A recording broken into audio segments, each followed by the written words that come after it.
Tybed wnaeth hynny ddigwydd, a dwi wedi deall yn iawn, yr hyn odrwydd ma fi yn ffasiwn bla, ydy hwnnw yn ddawn, allai ddyn i'r dewin, os gwna fy'n iawn. Mi wna fy'n iawn.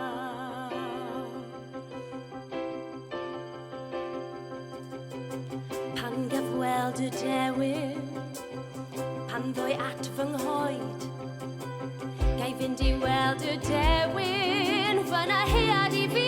erioed, ac oherwydd ei ddoethineb, wnaeth fy ngweddi ddim ei ddalu,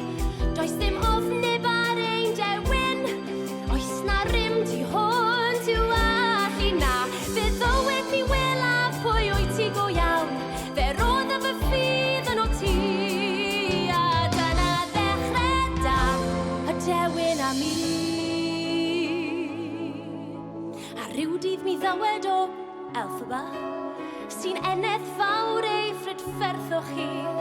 pam nad yw'r hawddwch hwnnw i weld, rhaid mor glir yn ei hwyneb hi, gan fod pobl yn ei gwahanol ffyrdd yn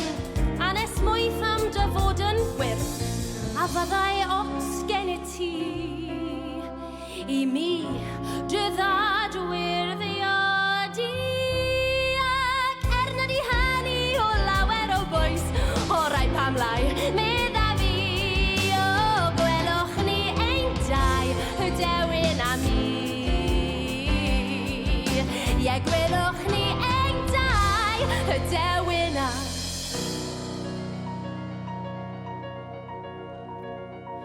dim ffiniau mwy, mi deimlaf does, dim ffiniau mwy, ac rwy newydd gael cip a ryw ddyfodol gwell i ddod miwn. Mae'n swnio yn wallgo, a gwir mae llun yn niwlog,